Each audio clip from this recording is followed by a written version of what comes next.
Hello everyone and welcome to this Threshold stream.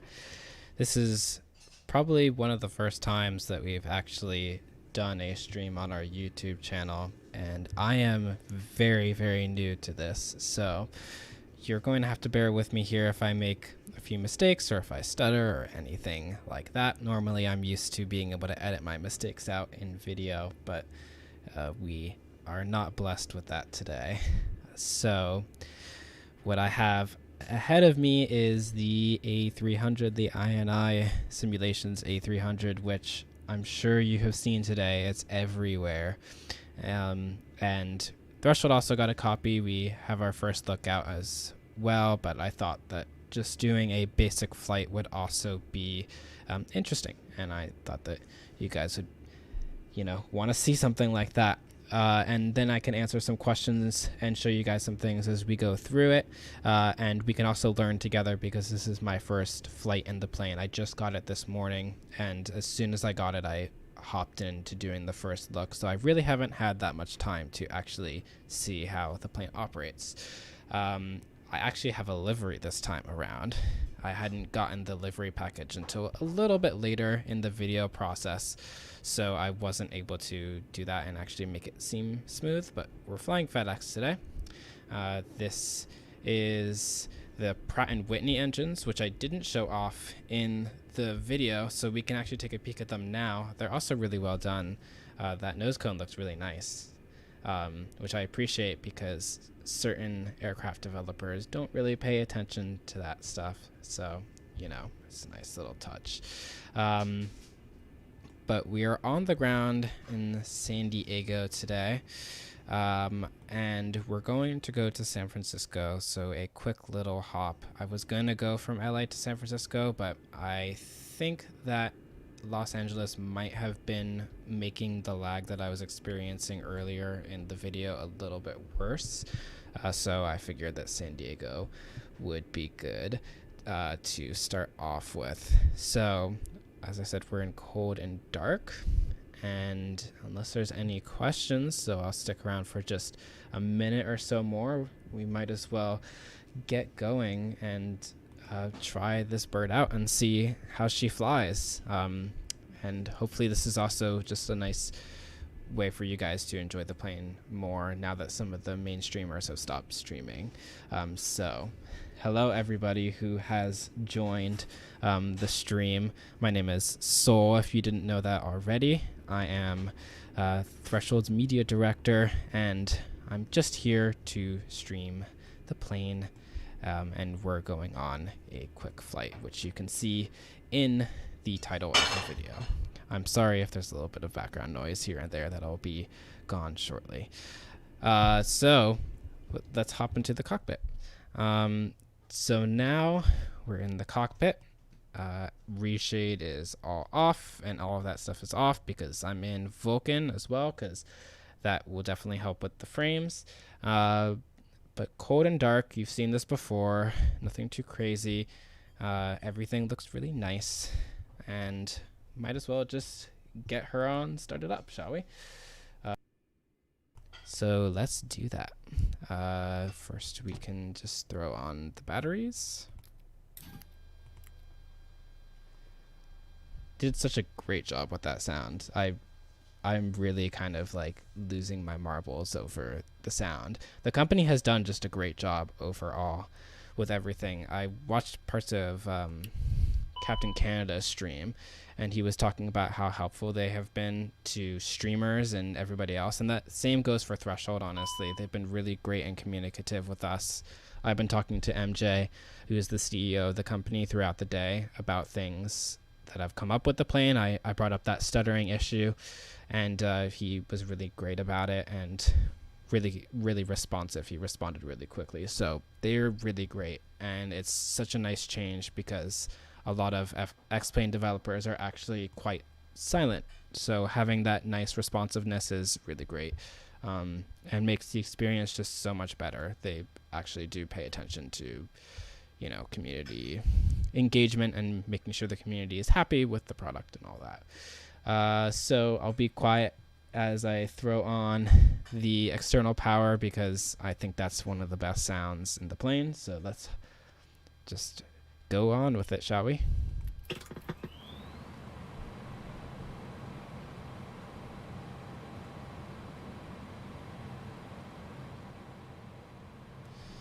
If you hear some little audio adjustments here and there, sorry, I'm still trying to get used to the whole audio levels and stuff, so we might have to experiment with that a bit. So just let me know if there's anything that you guys want me to change, or if you want me to be quiet for a moment so that I can hear, so that you can hear something, because I know sometimes it's actually a little bit frustrating when you're watching streams and the streamer is just talking all the time and you don't actually get to hear the sounds of the airplane and get to know what the atmosphere of the airplane is like. So there goes the battery.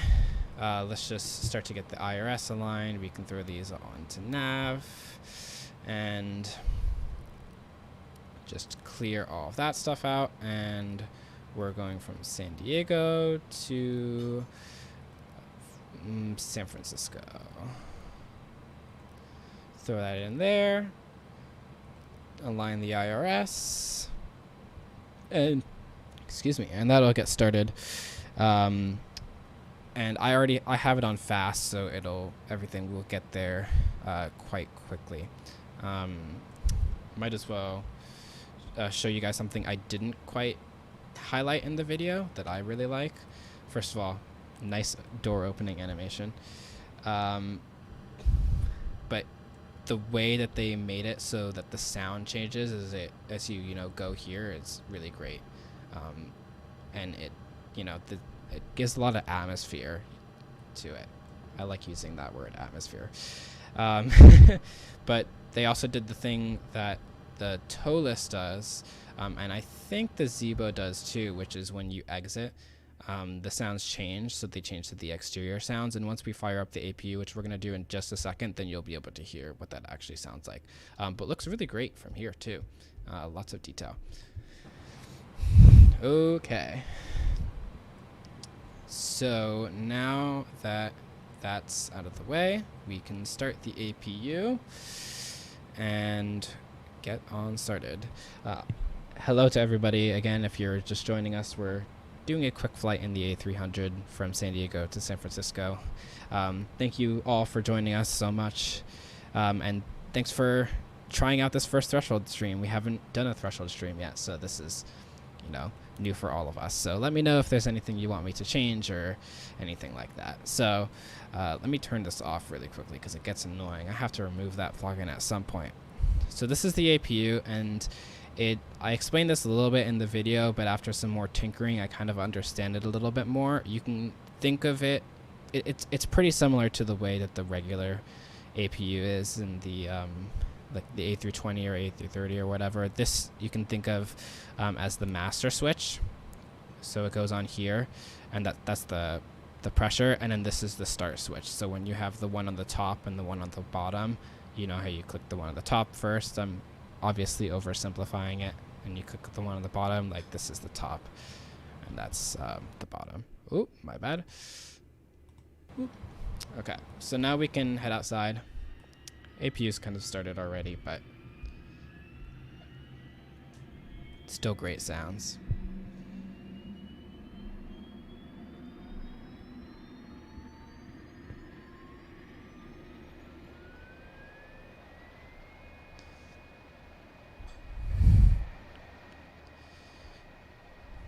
One thing that I did notice that is a little interesting is how, when the APU is starting up, there is a shaky, I don't know, there is like the difference between the recording of the APU starting up and then it being in idle like it is right now. It's kind of weird, but I also haven't listened to any recordings of the actual plane, so it could actually be like that in real life. Yeah, absolutely, Landian boy. I can show you what everything looks like over here. So, you exit, and then I don't think this is modeled. I don't think there's anything in here. Oh, it is. Oh, cool. Okay, so this is the toilet, and it looks like you can actually open it. So once you exit the cockpit, you have the option to go here. All of the walls you can go through, which is really nice. They didn't pull, you know, what other developers do, and they don't allow you to go through walls. So it makes everything really easy. I didn't have to like disable anything in the config. And then right here, this is just an empty space. I'm assuming this is like cargo space for the pilots in the real plane. Again, I'll have to look at that. This is my first day with the plane. And then this is the main entrance area right here. So this is the front left door. And this is the control panel that I was talking about in our first look video. So you can control the cargo door from here. You can change it from 145 to 70 degrees when it's open. Right now, by default, it's at 70. And you can kind of hear what I was talking about earlier with the sound, how you can hear the exterior sounds now that you're out here, and then when you go back in, you can't anymore. But you can also control some lighting stuff over here. So if I want to turn on the entry area lights like I just did, there you go. And then the entry area lights are on, then I can turn them off, and I press this here, which allows you to open and close the door, which is pretty cool. And then once you go through here, this is where the main cargo area is. They've done a really good job with optimization. So while a lot of the things are very well textured, I think the door is done really well. They also didn't put a ton of work into the things that aren't as important, such as these ground textures right here, or shall I say the cargo bed textures. But this is what it looks like. Just a quick little pan around here. I think it's really nicely done, and the fact that you can actually go into it too is great, because I know for the 767 you can't. And then on all of the liveries, depending on what cargo variant you're choosing, this will change. So I'd have to be checked to be sure, but I'm pretty sure for the default one it just says INI builds right here, and then I checked the Qatar livery, the cargo one, it says Qatar cargo, and the whole thing, and they did a good job weathering it as well. And then if you go in through here, then there's just nothing, and that continues here. There's nothing really right here, and this is a performance thing because you don't really need this whole area. But this can kind of give you a perspective as to what the cabin will look like once the passenger variant is released. There is not a release date for that. And that's another thing. If you're here and you're wondering about release dates and stuff, can't tell you. I have no clue when the plane is going to be released and what the prices or anything. We were just given our copies, so that's all I really know. But then you can see, you know, the wing from here, and it's pretty massive. And then you have like the really nice textures there. But that's pretty much it. If you want to see anything else, let me know as we go through. But might as well continue to get on with the flight. IRS is already aligned. That's very nice. So that's all set and done.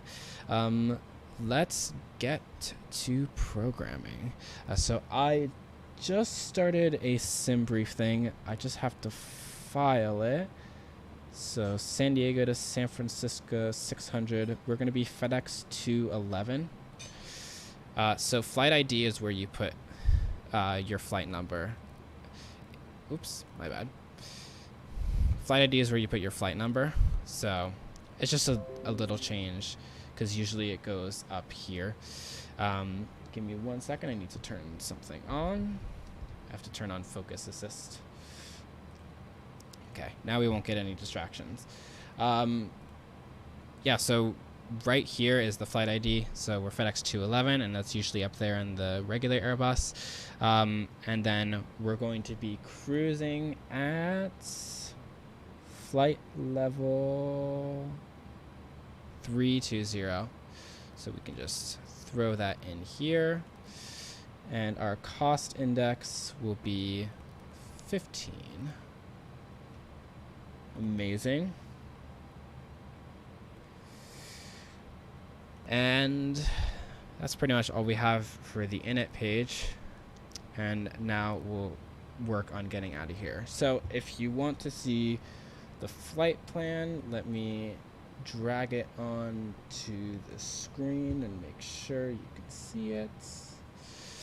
So we are FedEx 211 and flight level 320. We're going to be in the air for about an hour and 3, but we have enough for an hour and 31. This is our route right here. And all the other information I'm going to be getting from here, and that's the route that we're going to be flying as well. We're not online because I wasn't entirely sure if I should do that with the plane since it is not released yet. But if we do stream the plane in the future, I will be sure to go online and show you guys what it looks like. So 27, because that's almost always the runway you take there, and we're doing the Patter Zulu 2, or Patters 2, which is right here. And we have the IK transition, which is right there. And we're done with that, so we can insert.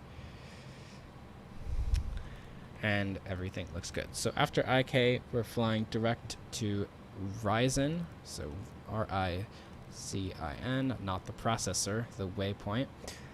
And then we're going to splint, so that's SPLNT.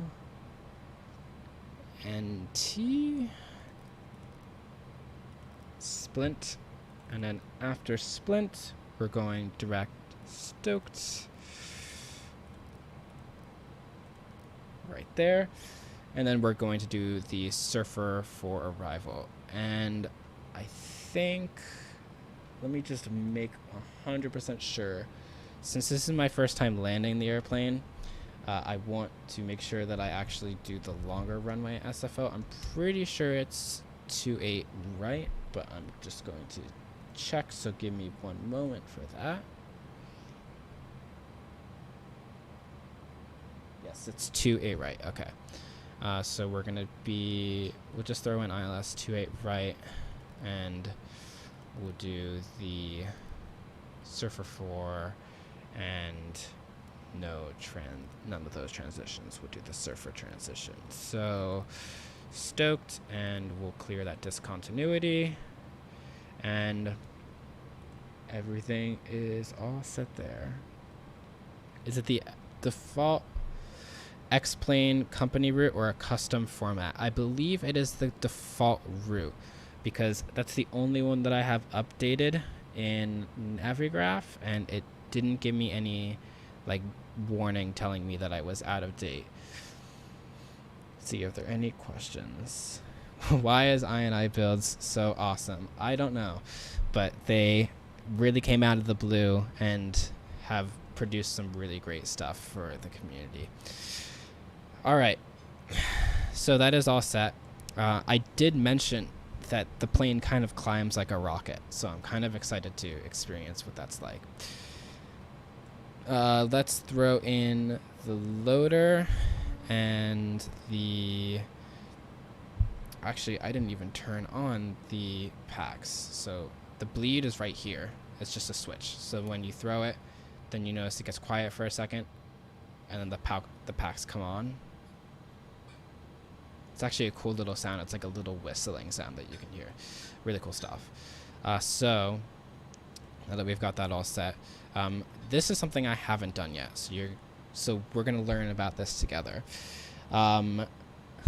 We've got the load manager here, and we're gonna load everything up, and then we'll get going. So it actually looks really intuitive.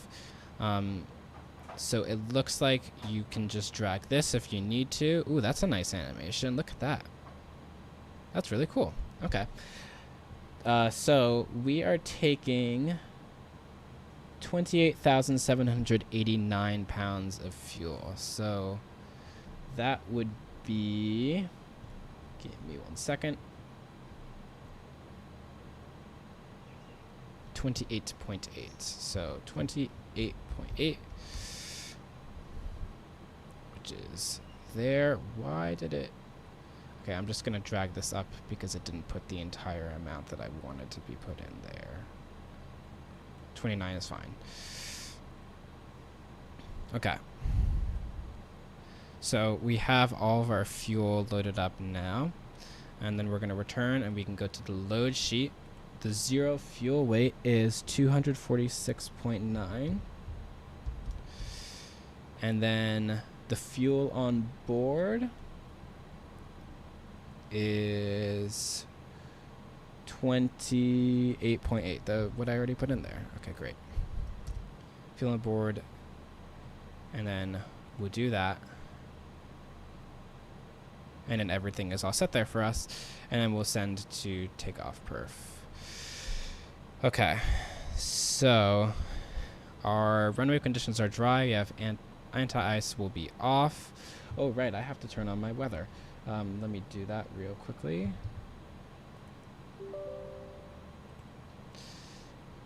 Sorry about that, guys. ACG, yeah, we'll see what happens with the A380. I'm not quite sure what's happening with that right now either. But it'll, I think that they'll probably come out with an update after the A300 releases. We'll probably get some sort of weekly update that has a lot of information on it, because it has been a while since we've gotten something on that, and I think that they're just trying to keep the hype going with the plane, which honestly really makes sense from a marketing standpoint, so I'm not like really angry at them for that. Alright, let's see. Okay. Alright. Real world weather is loading in, so then I'll be able to tell you guys what all the information is. Hey Delaney, good to see you. Yeah, I agree with you. Honestly, the fact that X-Plane gets an A380 is so great, because especially from them, because everybody's been waiting for an A380, and I honestly expected it to be a P3D thing first, and the fact that the INI is bringing it to X-Plane is great. Another little touch that I noticed, the scenery at San Diego, the cargo bins look remarkably similar to the interior here. That's a very nice touch. This is something I also didn't really show in the review, but you can see it in the first look, but you can see it in other videos, is the loader. I have been told that this is going to be updated, and it's going to look a lot nicer. Most of the things that are quirky about this plane, INI knows about, and they've talked to me about, and if you guys run into any issues when you get the plane, you can probably be rest assured that they're gonna figure it out, and that the plane is gonna be fixed up to your standards really quickly. They're very responsive. Okay. So I'm getting an error here. I was experiencing this earlier. It might be that this page... No, it's probably not that. Never mind. Sorry, just thinking out loud. Okay. So we have this information here. And now it's time to try to figure out how to put in the other information that we need to. So we have the init page here. If I go to next... okay. So, before I continue on with this, let me just explain some things about the plane. It's kind of like a mishmash between Boeing and Airbus. So a lot of things that come from one plane are also integrated. So it's kind of, as I said, it's mishmashed. I said this in the video, that if you know how to fly both of them, you probably won't have that much of a problem getting started with the plane.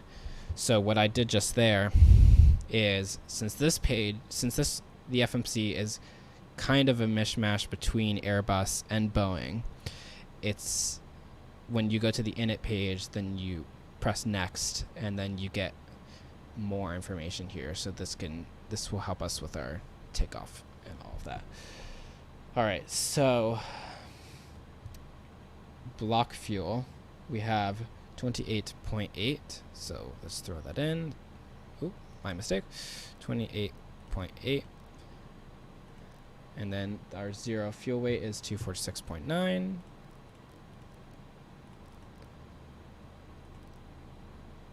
And then this is all automatically calculated for us. And I believe the CG is,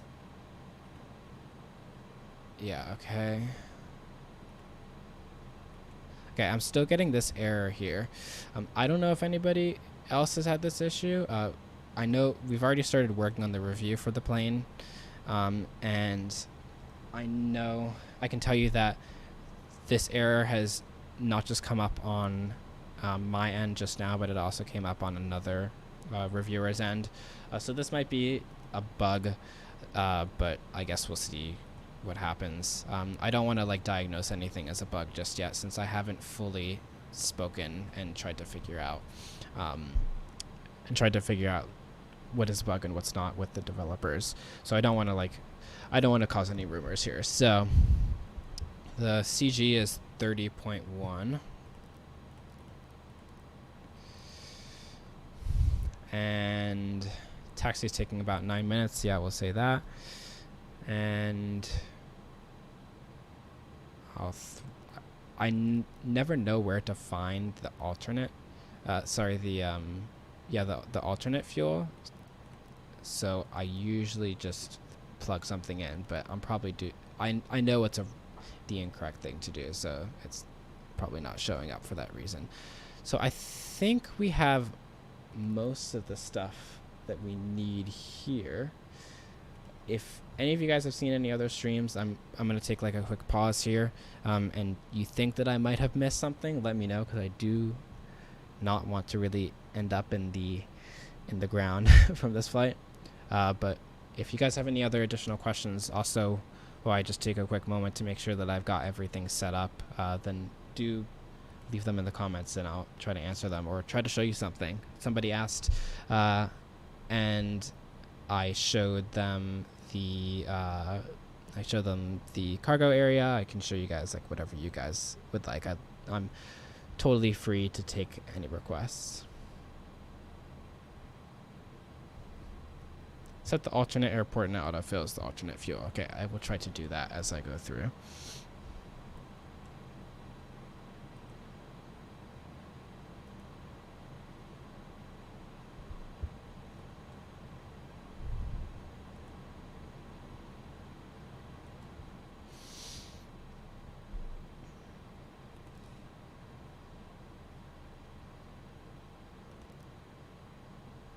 Oh, okay. I see now. Okay, so there's a little alternate tab, and if you're careless like me and you try to put like a random thing in here, you need to put something in here. So our alternate is SMF, so that's Sacramento. So we'll just throw that in here.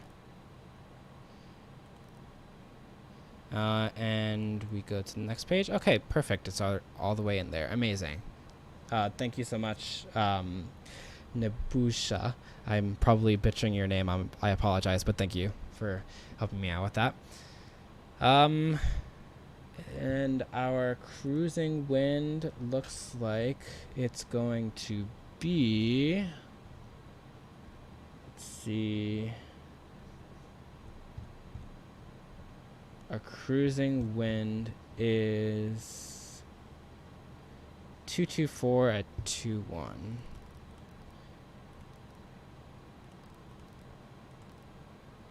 Amazing.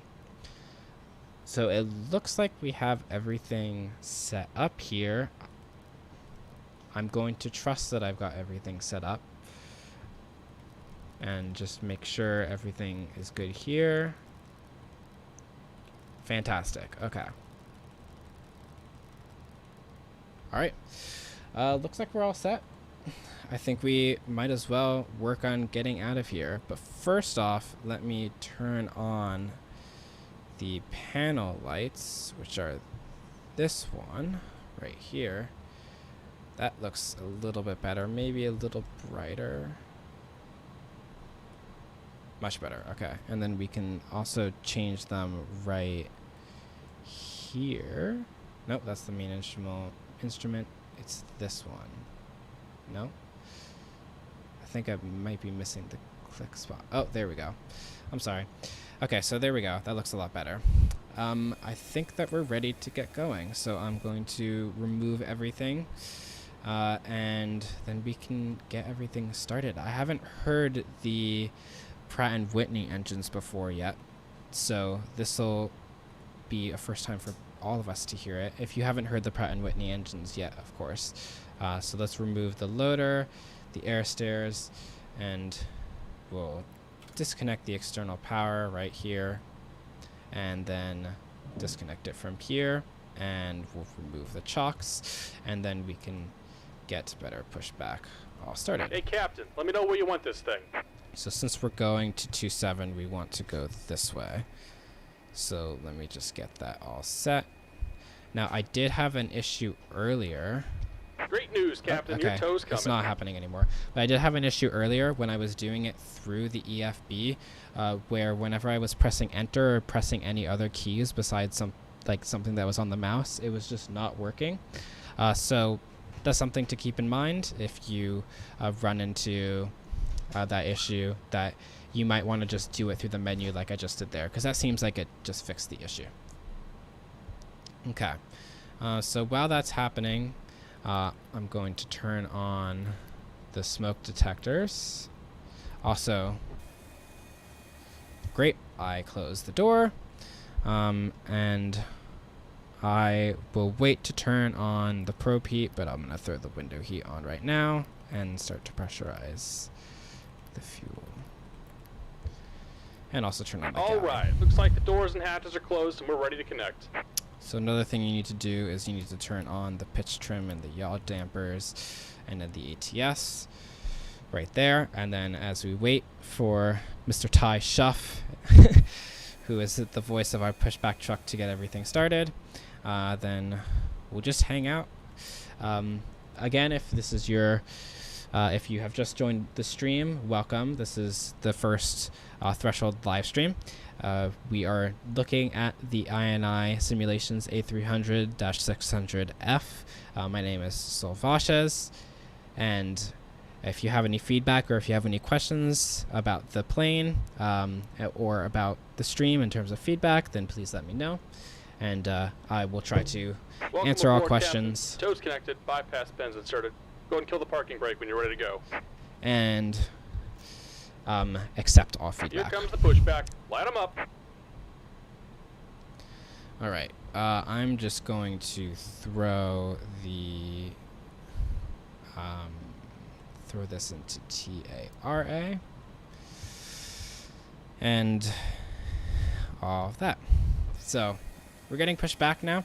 I'm going to mute my microphone and be quiet so that we can start the engines and you guys can hear what the engines sound like.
Just about done here. Go ahead and set your parking brake.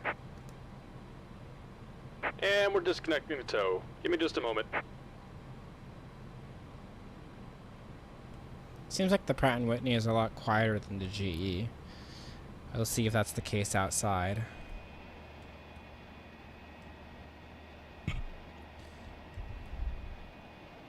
Seems like it's about the same.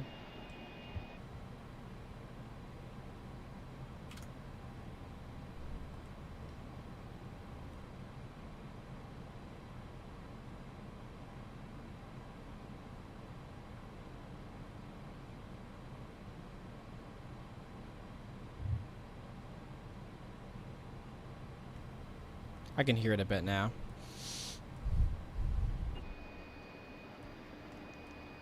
Does take a while to start up though. And we're disconnected. Signal and pin on the left. Take it easy and have a safe flight. I don't know. I think that the GE looks better than the Pratt & Whitney. Personally. Okay, now that... Oh, still... N1 still rising. Okay. We'll just wait for N1 to stop rising, and then we will start engine number 1.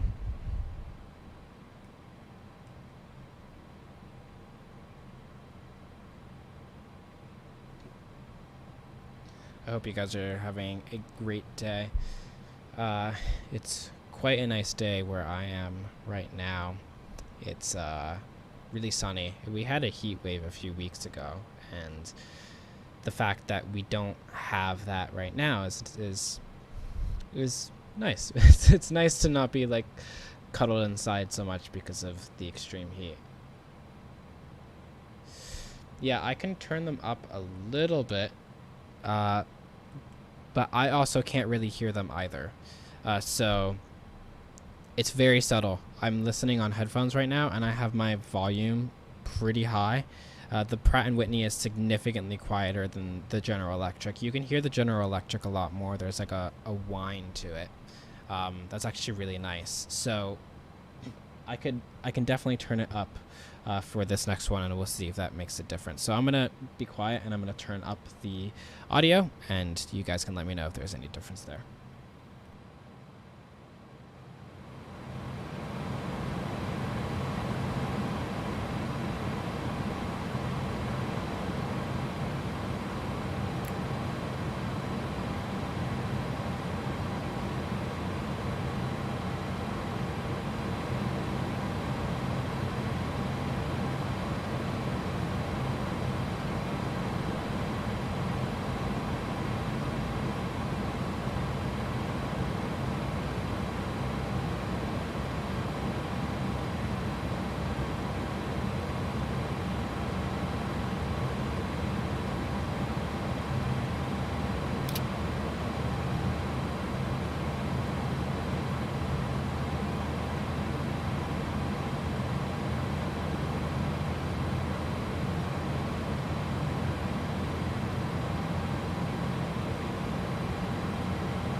Hopefully you guys can hear that a little bit better. I turned it up for the startup.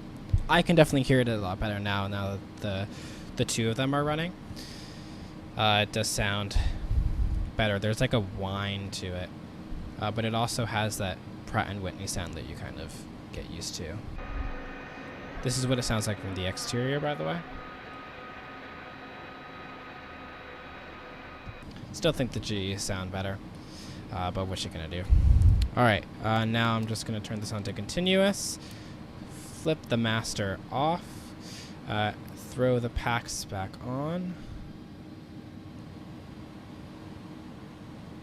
and now that the APU is not running, we can throw the bleed off and throw the probe heat on. Okay, so we're going to 320, so I'm just going to crank that in right away. Get us all the way out there.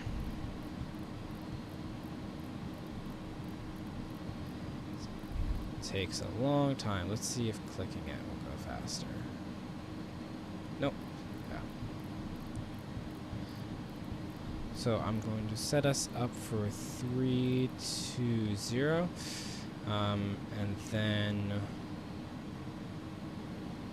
do all that there.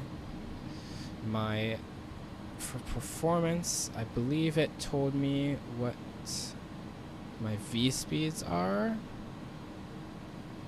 Let's see, takeoff performance. No, it doesn't. So this is the error that I was having here, is that it's not giving me all that information. So I'm going to make a very rough guess and say that it's around 145.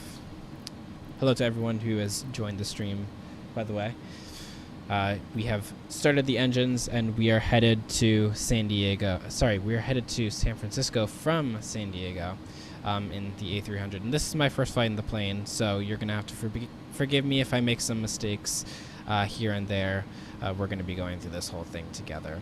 And sorry if I don't interact with the chat every once in a while. I just want to make sure that I do this properly. So I'm going to throw us down into flaps 15 for takeoff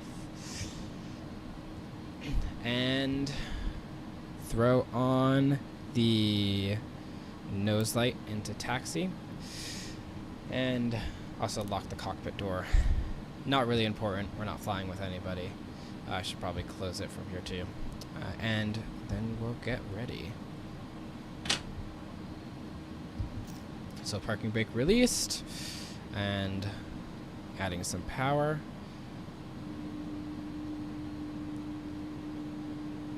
So the plane moves really well on the ground. And the way that they've done it, it feels like it's an actual plane on the ground. Sometimes it feels like, to me, developers specifically, sometimes it feels like developers make it so that the plane acts as if it's kind of just hovering over the ground. But I drive cars a lot. I'm kind of obsessed with driving, that's what I'm using as my reference here, because although planes aren't cars, they do have tires, and tires interact with the ground, and I think you get where I'm going with this. And this feels a lot more like a tire ground interaction. I heard that they talked to a lot of pilots about this plane to make sure that they got everything right, and it definitely pays off, because there's a lot of quirks inside the plane that seem wrong, but they're actually right, because the plane is kind of just like a concoction of a combination of Boeing and Airbus ideas. But besides that, it is its own thing, which is really nice. But yeah, it handles really, really well on the ground, and it's actually kind of fun to drive around at the airports. Like, the responsiveness of this, it is responding so well to my toe braking, to my rudder pedals right now, and also my toe braking too. It just makes it a lot of fun. Once again, if you guys have any questions or if you want to see anything, do let me know in the chat, and I will answer any questions, and I will show you guys whatever you want to see, and all of that, in case you haven't seen anything that you want to see from other streamers. We don't have as many people watching right now, so we might So I'll probably be able to answer requests and show you guys a lot more things right now. Okay. So we're going to arm the auto throttle. Okay. I must have to be in auto. I must have to have autopilot on. Okay. So this is cool. So this is like this little knob here alternates between having a flight director and FPV. I'm not exactly sure what that means, but I'm assuming it just makes it so you follow this instead of the flight director. I prefer flight directors though. Hey Gio, good to see you. We do not have a price or a release date yet, but we are able to show you guys whatever you'd like. So if you have any questions or want to see anything, then let me know and I'll be able to show you.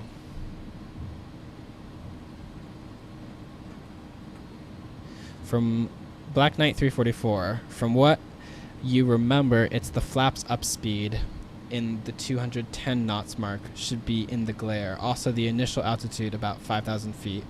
The ground friction is what you were implying. Yes, exactly.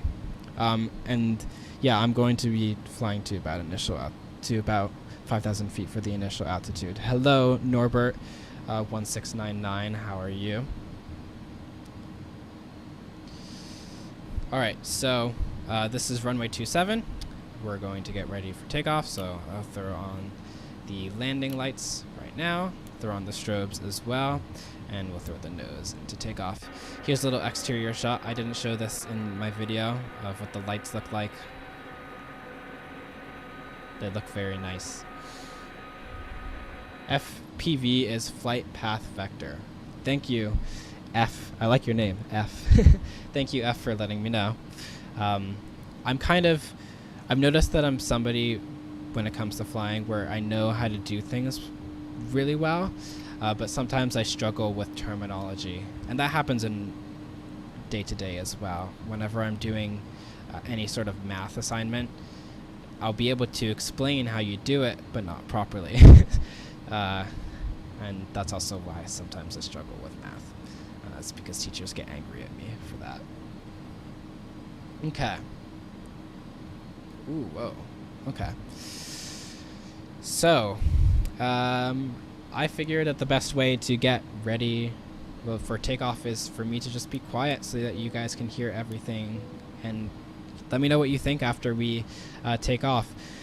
We'll see how this all goes. Yeah, let's get going. And before we go, yeah, Luke, I get you. Older aircraft are definitely interesting in that respect because modern aircraft are just so easy and it's nice, but I do encourage you to check it out. I've only had it for since this morning, and it is a great plane. Sean Crawley, this is the A300-600F by INI. It's not released yet, but yes, it does look really pretty. I really love this plane so far. Norbert, I will answer your questions when we get into the air. Don't let me forget. So, parking brake is off, landing lights are extended, and all of that stuff. We're going to push the throttle to 40, and I'm going to be quiet as we continue on with our takeoff.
Alright, so I'm going to turn this down for a bit so you can actually hear me.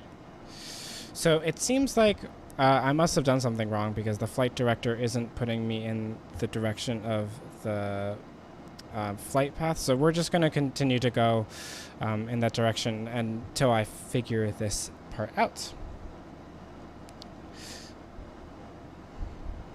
And to answer your question, Norbert, this is Cloud Art version 1, I believe. I haven't looked at it in a while. I upgrade my stuff as I go, so I could be wrong in that assumption, but we'll see. I can take a peek at it if you would like once we get into flight.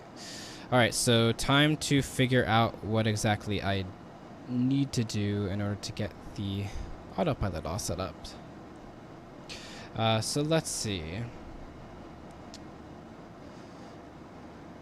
Nav is there. And this is a nav. Okay, there we go. And then we'll do level change. All right. Figuring it out now. And we'll make sure to throw those flaps up as well. We can accelerate to 250 right now.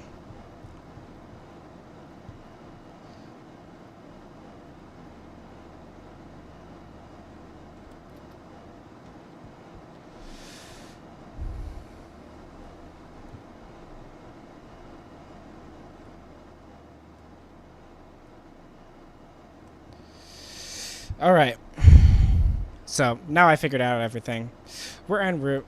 We'll throw the nose down, and I will take your suggestion, and I will turn the XP realistic sounds down. Just give me a second.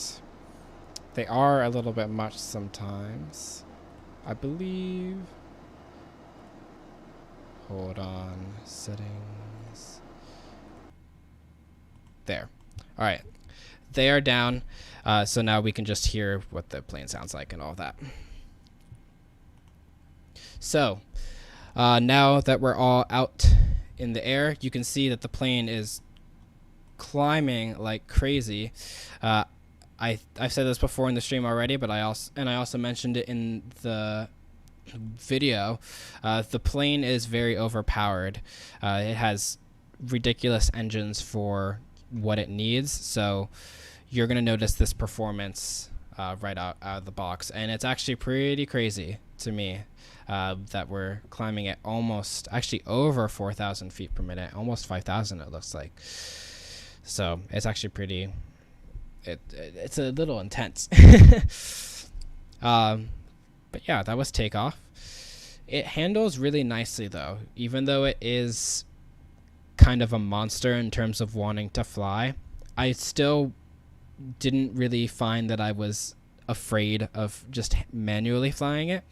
For example, with some other planes, I always feel as if I'm going to increase the speed in a second, but I just want to explain this. For other planes, sometimes it feels like weird whenever the plane has some sort of ridiculous performance figure by nature and then you're trying to fly it.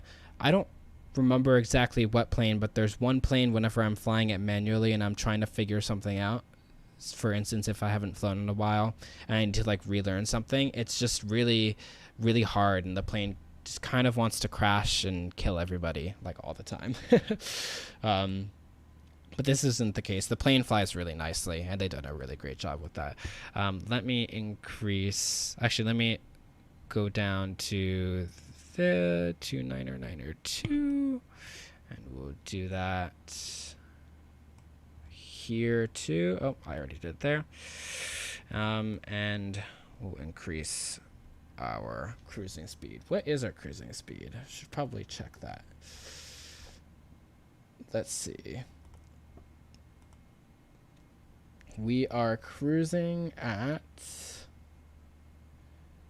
463 knots. So we'll just move that up here.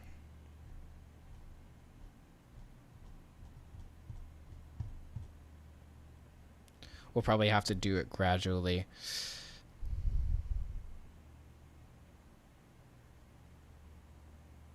See, but look how quickly the plane is accelerating. It's crazy.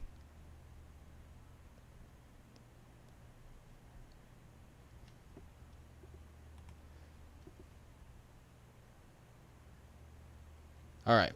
Let me go look over at chat again. Yeah, Sean, I agree. The modeling is done really well. Something... Oh, let me just bring this down so that we don't go over speed. One thing as we continue climbing that I'll show you, they mentioned this in the podcast when I interviewed them, and I wasn't able to see it until now, is the curved displays. So these are... forget what the specific name of it is, but these are like old school displays, and you can see that they modeled the glass here. So you have like these specks of glass right here, and then you have like the older display inside, which is really awesome, and that goes on every single display. So it's not only on these ones, but it's also here on these flight displays, and then also in the FMC. So if you look right here, you can see that curve. It's so cool. I love that they did that. Yeah, so the cockpit is done really, really well. Let's see, going down. Yeah, so I turned off XP realistic sounds because they were getting kind of obnoxious, and also you couldn't hear the sounds of the plane. But they're off now, so now you can hear everything nicely. Let me know if you have any other issues with the sounds. I'll turn them up a little bit right now, and I'll be sure to adjust that. Oh, hey, Garrett. Garrett is one of the other people who is helping me out with the review. Thanks for joining us. And Garrett says, Profile is the A300 version of VNav that should manage climb, cruise, speed, and altitude for you. Okay, thank you. I will check that out and try to fiddle around with it. I've been told, though, that you shouldn't really use that, and that they actually don't necessarily use Profile in the real world because it's kind of off the walls. But let's try it out. Let's see what happens. Okay, and 463 is probably true airspeed, not indicated airspeed. Okay, yeah, so let's try Profile and we'll see what happens from there. The plane is accelerating, though. Let me throw this back here and move this here so that it doesn't go more over speed than it already has, like that. So we'll just bring out the speed brakes a bit. So this is what I was talking about, Garrett. I think that this is actually a quirk of the plane, is that it's really just terrible at stuff like that. So right now okay. So right now I was in Profile and I just like went to go over speed. I think that that's part of just the plane being the plane.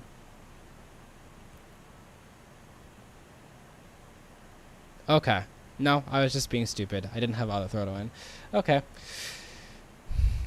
Got it. So this is like some of the things that you might need to keep in mind when you get the plane. And also, we're already at 320. That's ridiculous. There are some different things. We can also turn off continuous. Hello, Batter. I'm sorry if I am butchering your name. You just missed, we were on the ground and we looked at some things that had to do with the airplane on there. So I looked at some of the textures and then we went back into the cargo area. I can show you that if you'd like. We can go back into the cargo area and I can show you what that looks like. And we also just programmed everything, and people were telling me how to do some things so I could figure out the plane a bit more. But welcome to the stream. Thanks for joining us. Let me know if you have any questions, or if you would like to see anything. I'd be happy to show you anything that this plane has to offer. Throw off the fasten seatbelt signs. Going down the chat, continuing from F, you're thinking of ground speed. You can't put in 463 indicated airspeed. Yeah, I realized that after, again, it's one of those things I was talking about earlier where I kind of know what things are, but I don't know how to explain them. So, yeah. It looks like we're all set now, though, because Garrett clarified profile mode for me. So thank you, Garrett, for that one. The auto throttle, yes, the auto throttle is now on. It is very quirky. But yeah, Garrett, I don't know if you caught this earlier, but I'm having the same error as you here with all of the data. So I don't know exactly what that's about. We can ask and see if maybe it's just an issue that the two of us are having, or if it's something else. I haven't seen enough streams to be able to see whether or not this is a regular quality of the plane.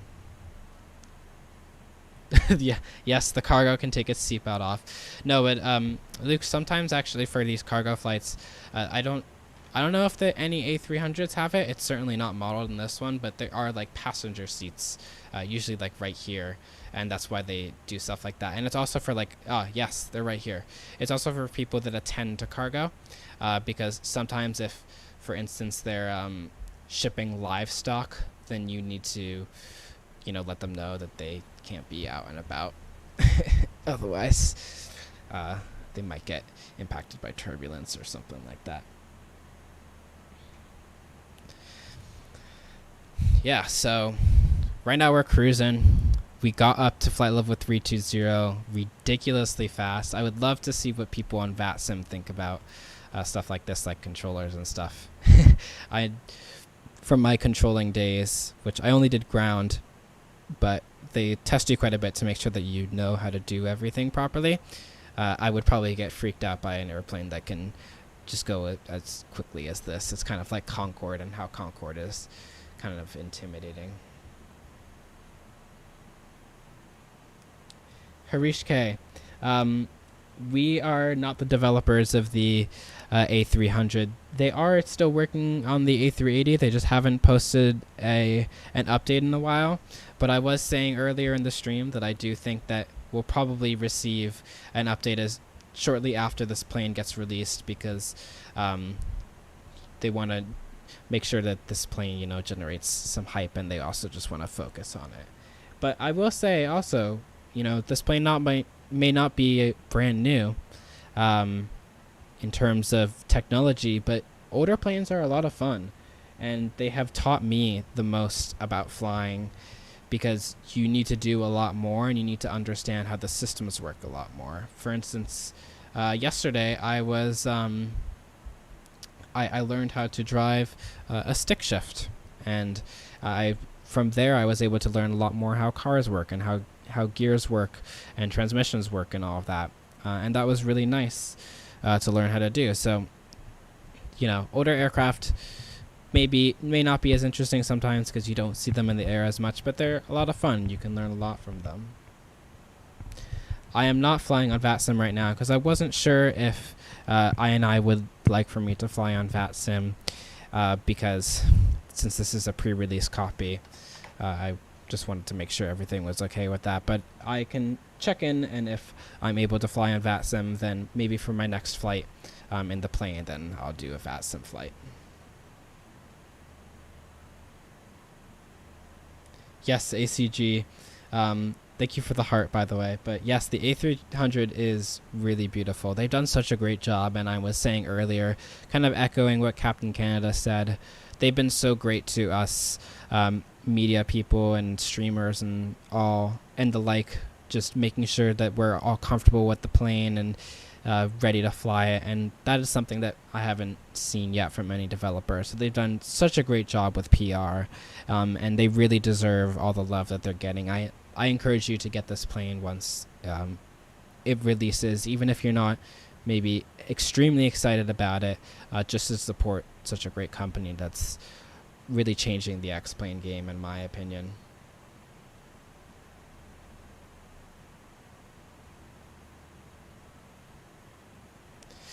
Yes, we do drive a lot of automatic, but it's kind of like a lost art manual here. So many people drive automatic that you kind of there's so many people who don't know how to drive manual. I was actually talking with a friend about it, and she was saying, what if I were to get a manual car as my first car?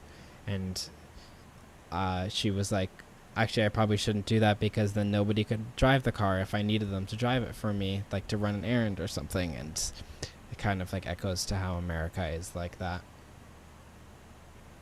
Hey, VGeek07, good to see you. Thanks for joining the stream. If you have any questions, or if you would like to see anything from the plane that you haven't already, do let me know. Right now we're going from San Diego to San Francisco. And we're not on VATSIM or anything like that, just doing a regular old flight, and I'm learning the plane as we go. So we'll see what happens, and some people are helping me in chat. Thank you guys for helping me and all of that. I really appreciate it. But we just took off from San Diego, and it's about an hour flight.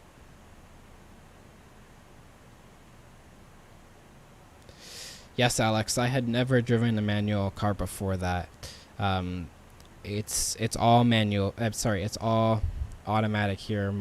The first car I learned how to drive in was Honda Civic, and then we got a new car, and we got a what's it called? A Chevy Volt, and then I got my license in that, and now I drive a Prius Prime. FSXP. I mostly fly only the old school aircraft in the sim, as they are much cooler to fly, and it's more challenging. Usually fly the Concorde a lot and the 727. Yeah, I'm doing a Concorde series right now on the channel. I haven't had the time to do the next episode of it. In fact, maybe the next episode of it can be a live stream. If any of you guys are watching that series, or if you just have any thoughts about that, let me know. Would you like to see me do a live stream of the aircraft?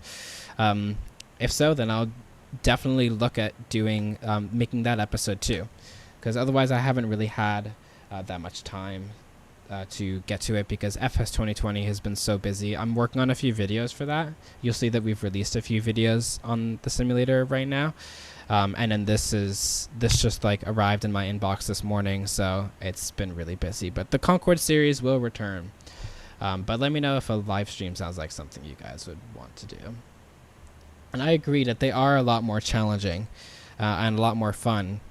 For instance, with the 727, it was really cool to learn the INS system and how that worked, because it was something so different to what I had seen before. And it also, that plane made me really understand what VOR was, because until then I hadn't really... I had kind of just like thrown stuff in the FMC or the McDo, and I hadn't really thought about what I was actually doing, but that plane really helped me understand.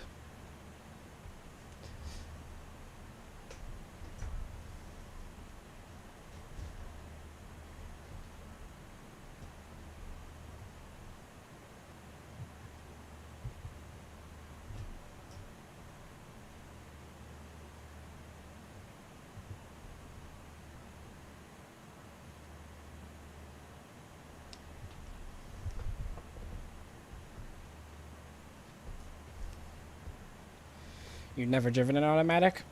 Yeah, they're really easy. It's literally just like accelerator, your gas pedal. Sorry, it's literally just gas pedal and brake, and excuse me, I just got the hiccups. And you really don't have to think of anything. It's nice, but also it makes it so you really don't understand what's actually happening with the car, because you kind of need to know, all of that when you're doing a manual transmission. Yeah, the series is awesome.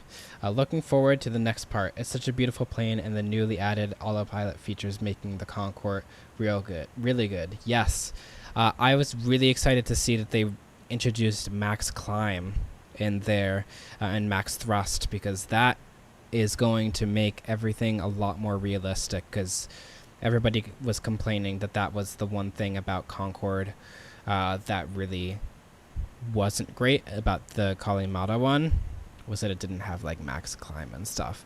It's good to see that they're coming out with regular, pretty substantial updates too, because it shows that they're still dedicated to the project, which some developers kind of fall under.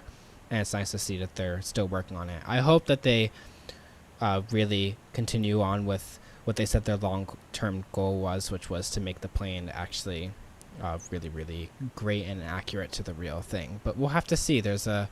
I've heard that there's also some Concords that are looking to be released for FS 2020. So, we'll see what happens with that and whether Kalimata can keep up with it. Automatic is expensive here. It's more expensive in the States than manual as well, but it's so mainstream now that people have kind of forgotten about that. So it's really mainstream here. I drove an automatic on a risk course. It felt so lame compared to a manual.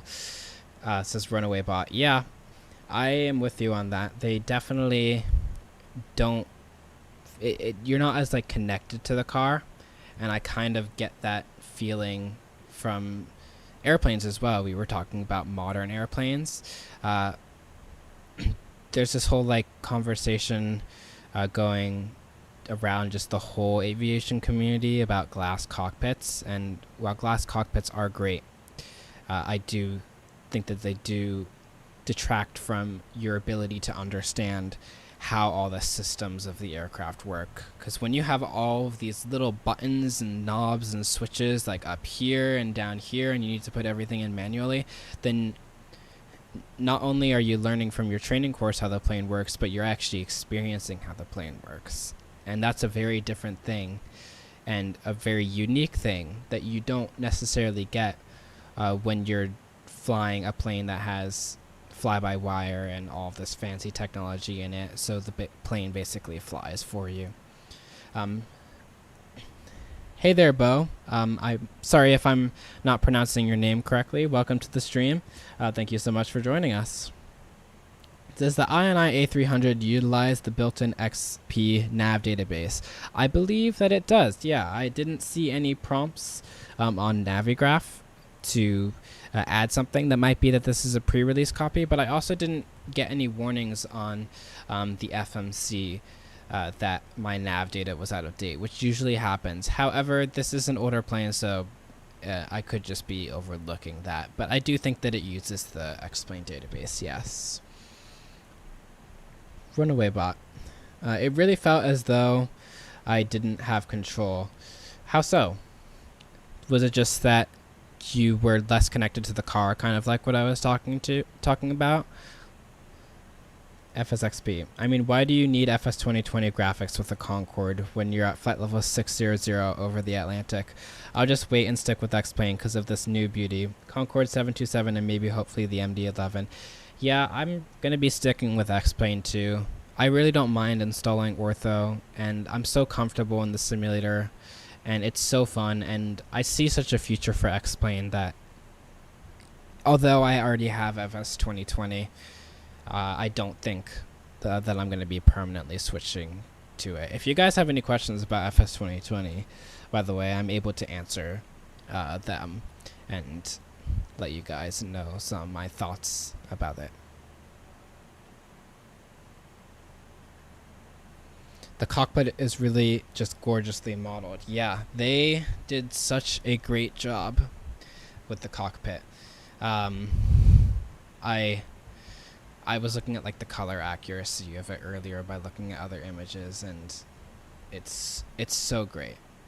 And the fact that it has such great sounds out of the box is such an added bonus, because sounds really make the atmosphere of the plane, in my opinion. And a plane can be amazing system-wise, but if it doesn't have great sounds, then those systems really falter.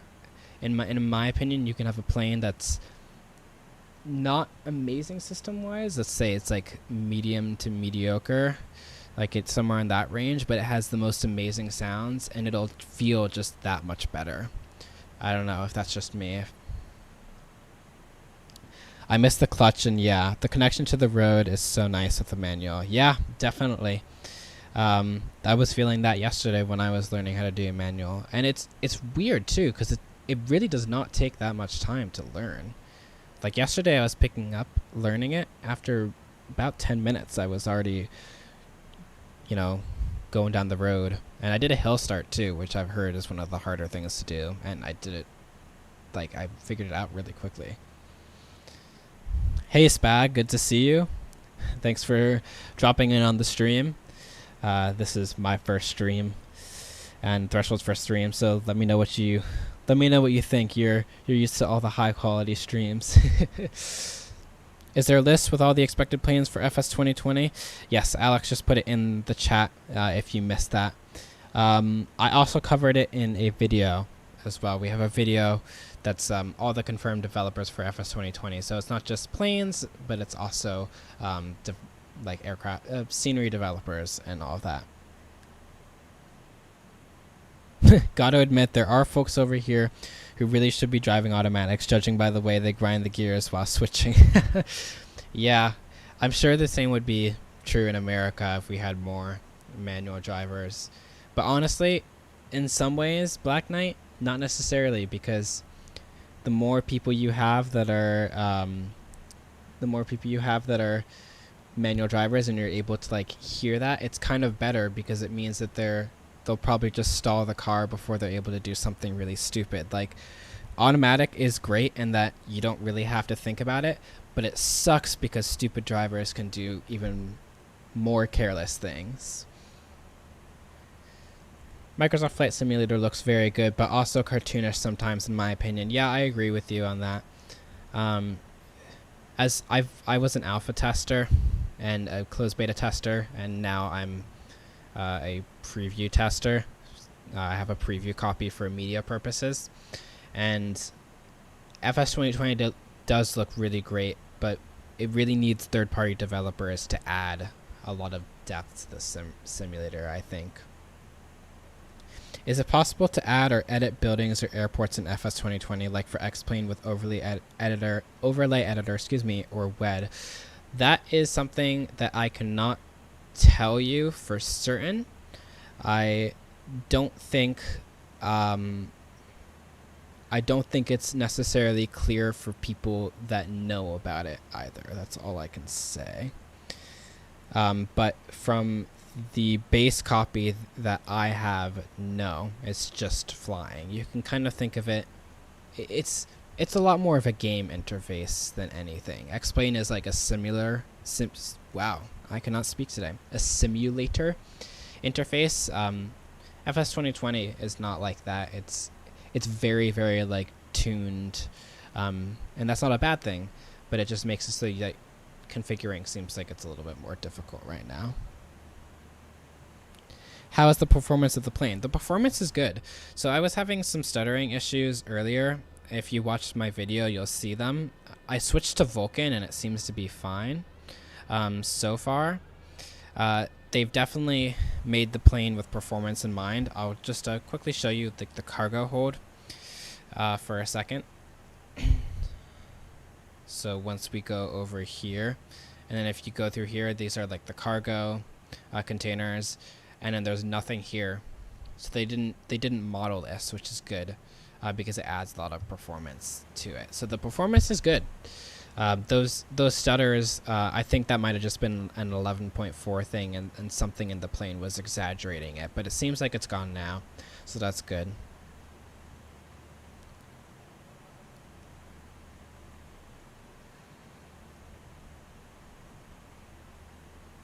In my opinion, is FS 2020's flight model better than X-Planes? Okay, great question. Yes and no. So, I was going to do a look at the 172 flight model. I decided against it because doing comparisons of flight models is really subjective and it depends on the opinion of the person, so I didn't want to like say something that was entirely inaccurate. But I think it's aircraft dependent. In my opinion, the 172 in FS 2020 is so good. That thing feels exactly like the real 172 to me. And I have about 30 hours. I haven't done my first solo yet, but I have about 30 hours in the 172. And I've flown it in X-Plane, flown it in P3D, and flown it in FS 2020. It is hands down the best in FS 2020. Excuse me. They have done such a great job with that plane. It is so great. However, others, like the A320neo, are not so great. The A320neo is not a great plane, but you do have to keep in mind that it is default too, so it could get better. The flight model overall is pretty solid though, and we'll see what other developers do with it. I'm really excited to see what the PMDG plane looks like and how it all works out. How do you switch to Vulkan? If you go into, first of all, I recommend backing up your X-Plane so that you have a separate copy. But if you go into the X-Plane updater and then you click check for new betas, then it'll switch to, it'll look for beta copies of Vulkan. I am on beta 17 right now, and that's all you got to do.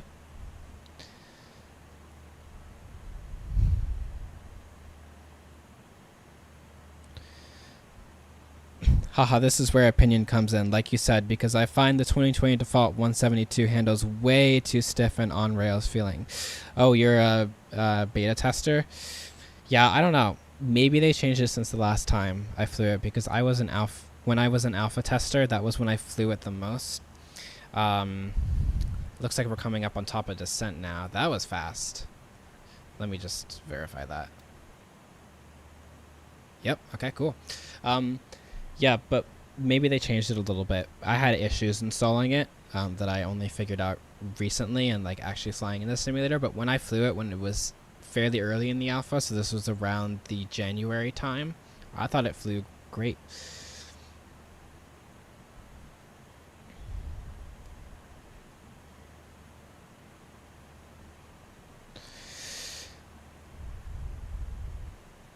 Ooh boy. So, I don't know if you guys have ever seen my landings on Threshold videos, but they're really trash. So hopefully we can get some redemption here. I did some really great landings in my A320 yesterday. I was doing some group flights with friends, but I haven't landed this one yet, so we'll have to see what happens. How can you become a tester for the sim? Jeff, at this point, or Geoff, I'm not sure how you pronounce your name, I'm sorry. But you can go online to the flight simulator, the flightsimulator.com, and you can go onto there, and then there's a little marking, and I think it says like join testing or something. And then you can go there. But at this point, since the simulator is coming in 10 days, actually 9 days now, you might as well just wait.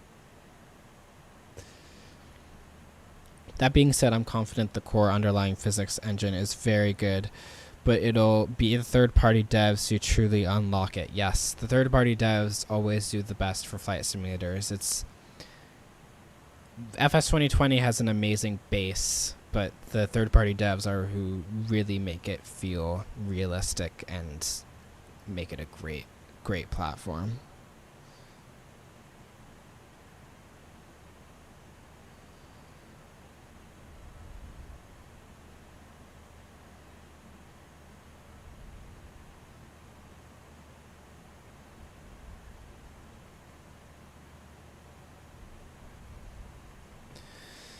No excuses. You're sitting in the captain's seat. Bring it in. Yeah. Okay. No excuses. If I don't butter the landing, then I'm gonna own up to it.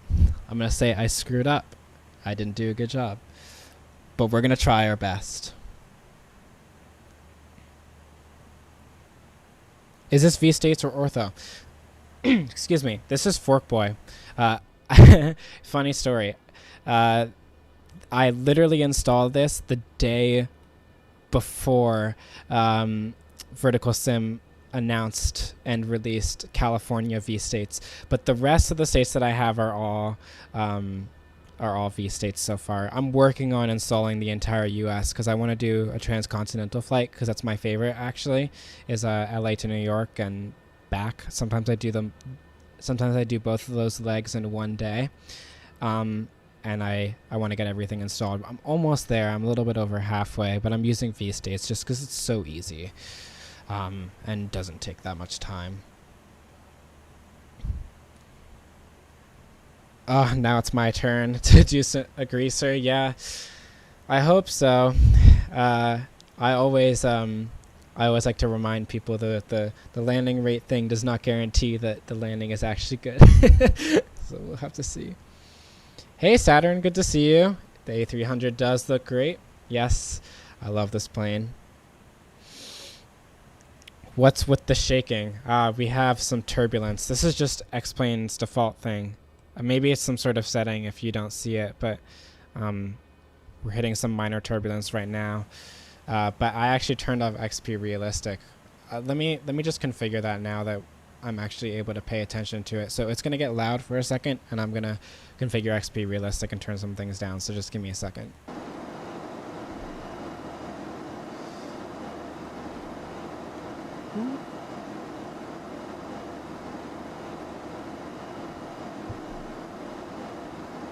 Okay.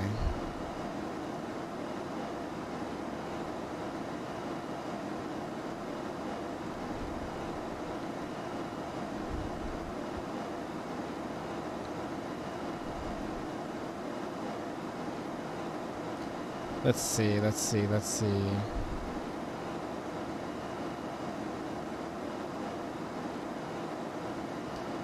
Random sounds, we don't need that.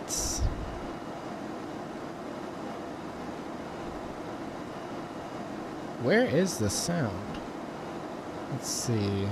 Just give me a second, guys.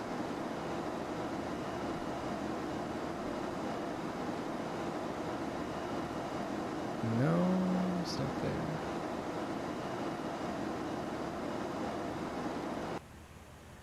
There we go. Excellent. You said Wind 4 is the best. Let's see. Ooh, Wind 4 is the best. Thanks for that, AV Geek.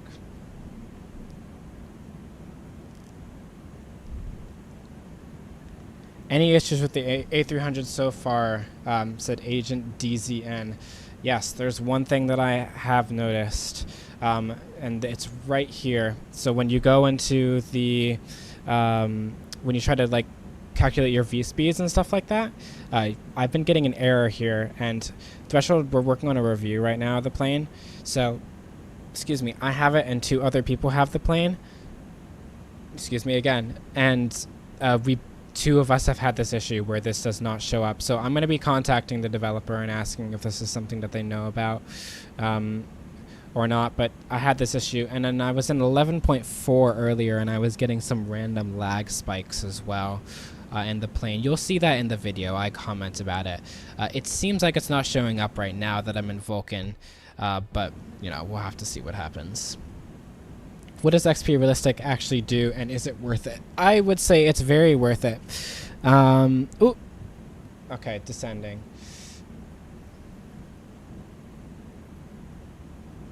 Hold on, let me just get us all situated to descend.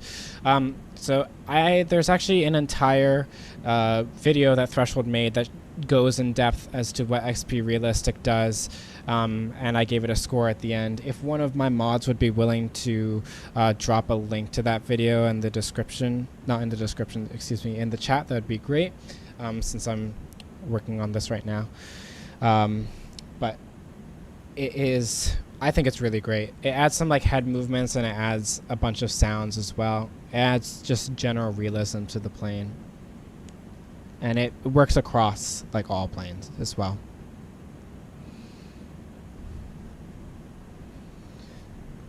Yes, what Alex said.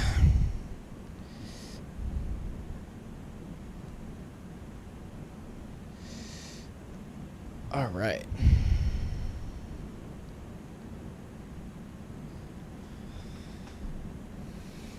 Black Knight, thank you so much for the ATIS information. I'm going to throw the seatbelt sign on because we're getting some turbulence. Yes. Full flight, aka Luke just put the link in the chat to our video. So I am getting some frame losses here and there, but it's not too terrible. We are going into some more clouds.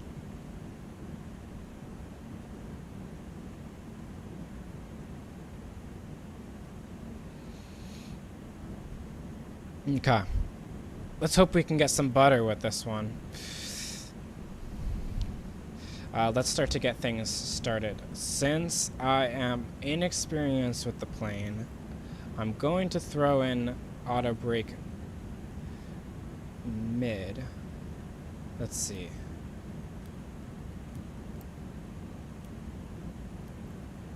Okay.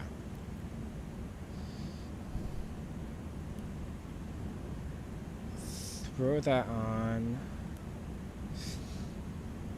And now it's time to figure out how exactly to activate the auto brakes. So when I'm clicking that, that's not working. Let's see.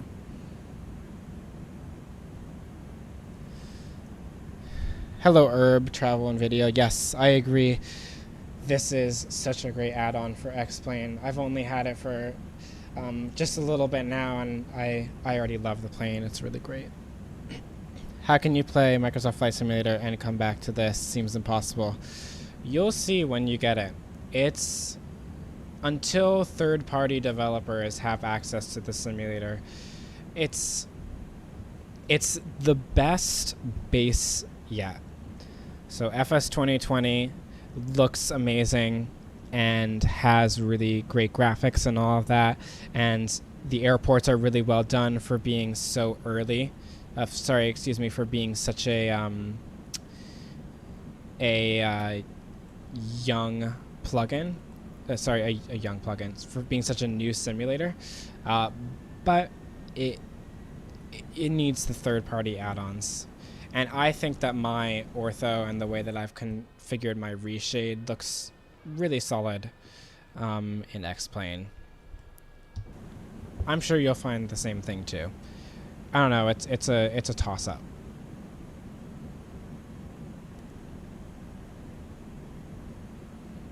I'm glad that Orbex will not charge an arm and leg for their airport and students. Hope every developers follow their steps. Yeah, we'll see. PMDG is PMDG, so they probably will in some capacity. All right, 29er89 on the altimeter. I'm just going to throw that in a little bit early here. 29er89. And this one too.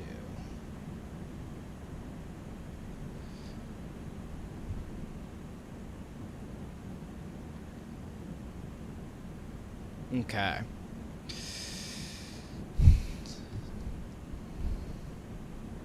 Let's see, what other stuff do I need in order to get in there? Well, let me pull up my charts.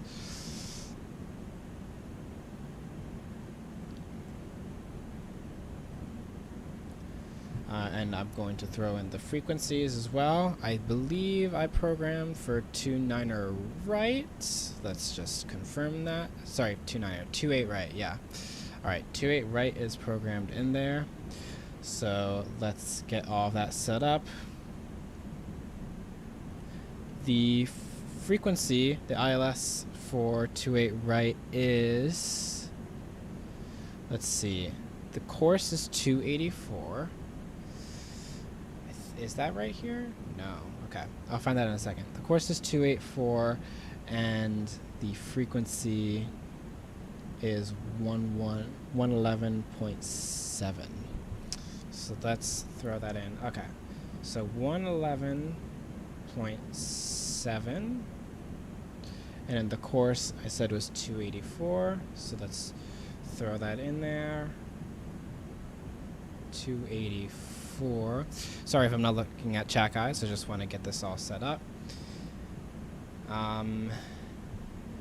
Course is 284, and everything else seems good. Now, to figure out how to turn on the auto brake, that is the next task. If you guys have any pointers to that, do let me know. If you're just tuning into the stream, I just got the plane today, so I'm learning just as you guys are how the plane works and all that. So I might screw up here and there. I'm not a professional on the plane, so sorry about that. And thank you guys for helping me in advance. And also, welcome to the stream. Thank you guys so much for watching and tuning in. Having a lot of fun here so far.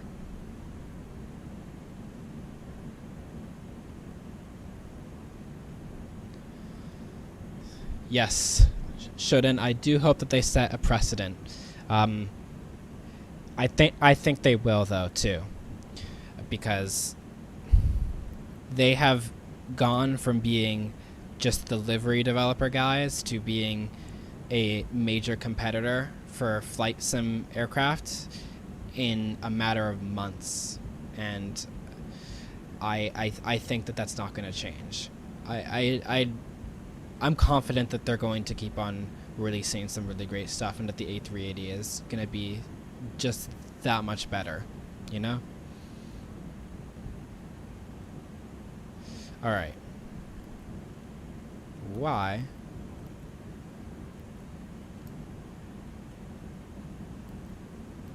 Alright, well, might have to do manual braking. We'll see. Is the weather radar panel on the bottom of the comm? Does the weather radar panel work? Yes, it does. This plane actually uses Dr. Gluck's...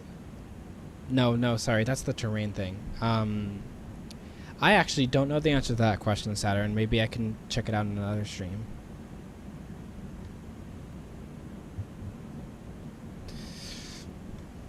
Auto brake is on the left side of the engine gauges. Left side of the engine gauges. Yeah, I see it. It's just whenever I try to click it, it's not working.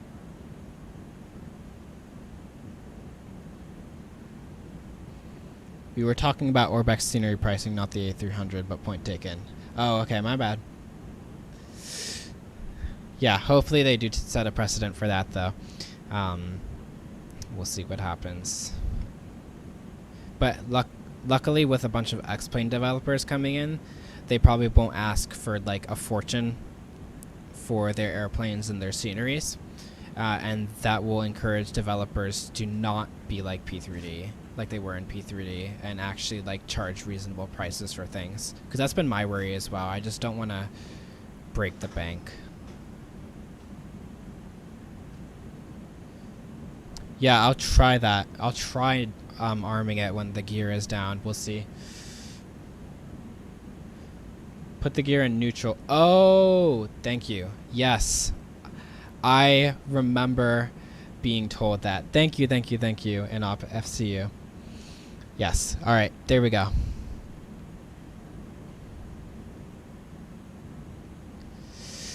Yeah, so that's something to keep in mind. If you're learning the plane for the first time, gear needs to be in neutral in order for you to throw the auto brake on. Again, thank you so much, INOP FCU, for helping me out with that.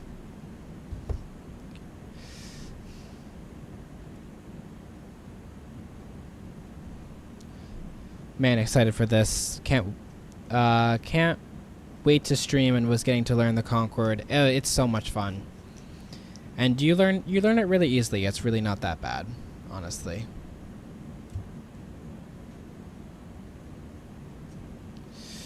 What's your frame rate? Are you using Vulkan here? Yes, I'm using Vulkan. I cannot tell you my frame rate right now because I don't want to pause the sim. But I can check it out afterwards, and I can let you know. It's pretty good, though. Vulkan runs really well. But I get a pretty consistent FPS when I'm not in Vulkan, too. I don't remember if I have turned up the settings on this one or not, because usually I run Vulkan with actually full settings, and I get no issues. So Vulkan runs really well.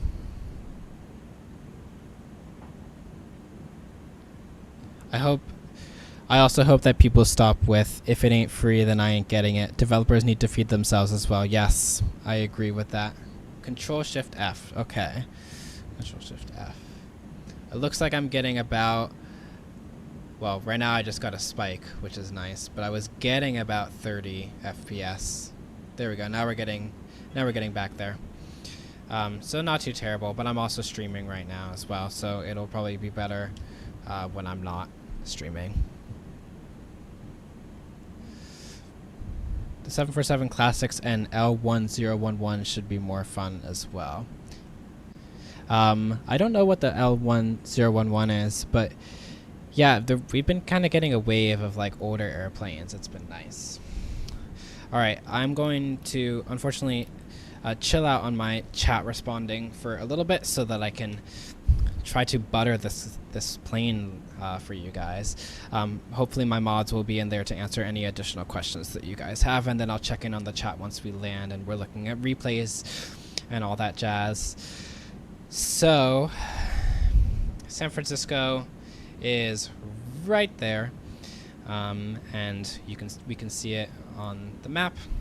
We'll zoom into 30, and we're getting pretty close. So I've got everything all set. We'll see if I can actually figure out how to do the ILS. I can't imagine it being anything besides just switching this knob.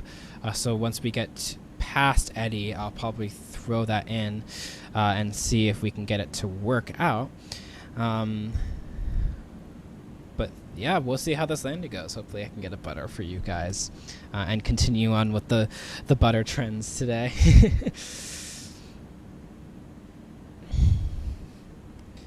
Hope you guys have enjoyed the stream so far, by the way. I've been having a lot of fun. Looks like the ILS is actually coming in right there. I think that's the ILS. That might be the profile mode. So I guess we'll have to see once we get in.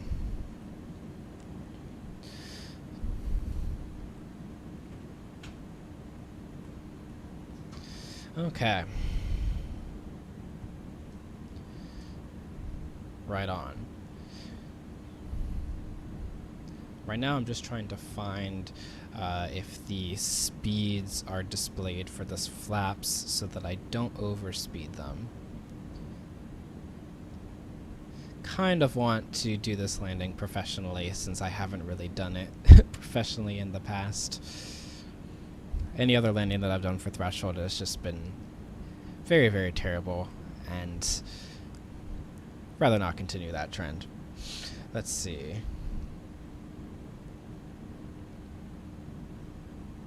If you guys know where the plaque is that indicates, oh, hold on. Nope, never mind. If you guys know where the plaque is that like displays what the speeds are, then do let me know.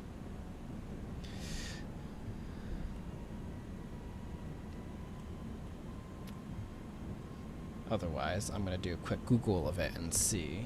A300 flap speeds.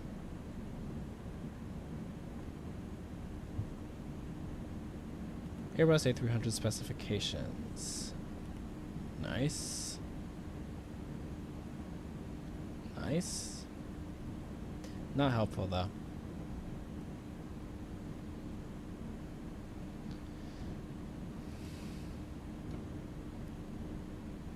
They're on the flaps indicator. Aha! People have been paying attention more than I have. Thank you.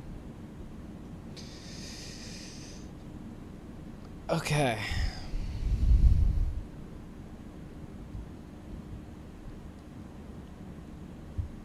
I actually don't see them here. Maybe I'm being stupid. Regardless, we're getting down there. And now we need to actually bring these out because we really need them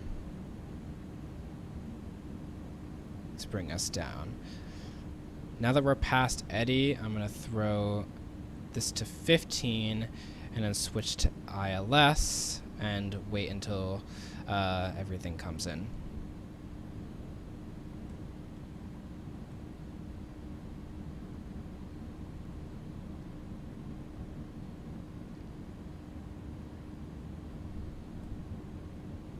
Jackson, thank you. You guys are so helpful. Thank you so much for helping me out with that. So it looks like in that case, I can already go down to 15.0. And now 15.15. Yep. Excellent. Thank you, Jackson. Thank you so much. That really helped me out.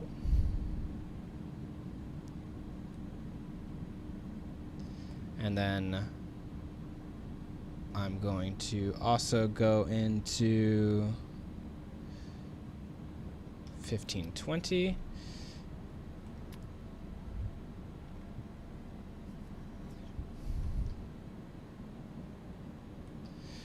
Want to really slow down as early as possible here so that I don't go in too much. Too hot, I mean. Lucas, I'm glad you're enjoying the stream. That really means a lot. This is our first stream, so hearing that feedback is really great.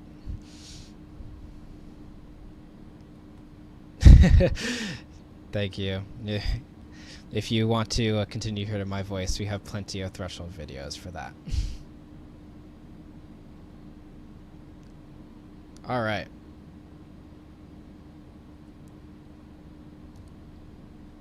So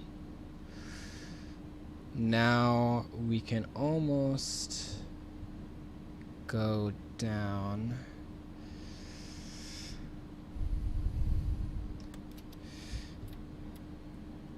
And let's throw this off.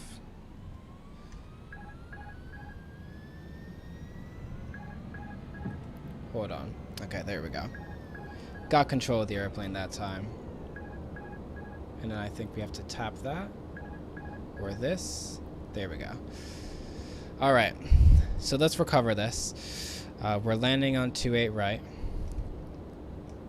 Our gear is out. Flaps are full.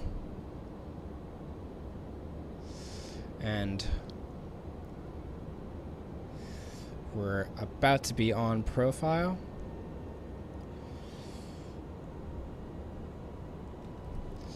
And let me just throw these to take off. All right. So if you would like to put in a landing rate prediction, you can do that. If I see something that's really spot on, then I'll definitely be sure to shout you out. But otherwise, we don't have any automatic thing that's going to tell me. So let me know what you guys think. Hopefully we can get a butter with this. And see how... But we'll see how it all goes. This is our first landing in the A300. Negative 199.9. All right, well, let's see. I like all the nines.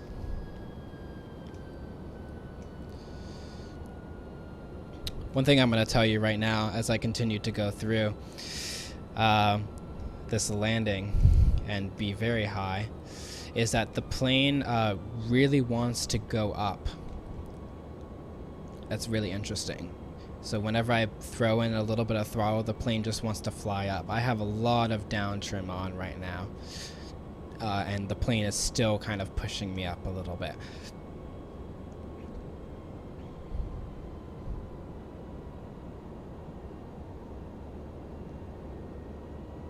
But she is flying really great right now. Besides that little thing, it's really, she's super stable and feels heavy too, which I can't say the same about other aircraft that developers have of her size.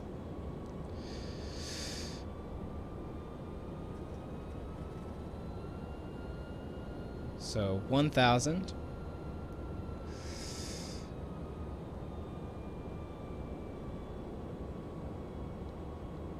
See, it's still pushing us up quite a bit. I need to really fight it.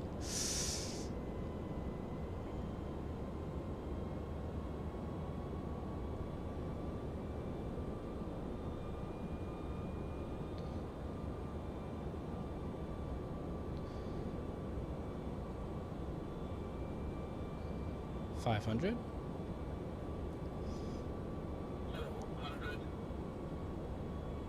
Continuing. A little bit low there. 300.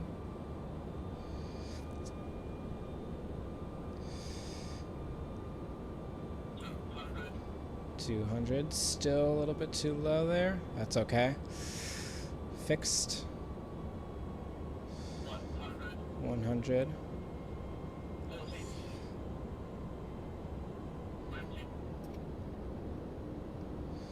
Ooh. Ooh, ooh, ooh.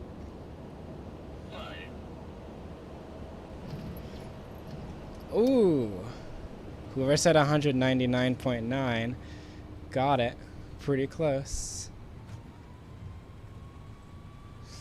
Slowing down. 80 knots now.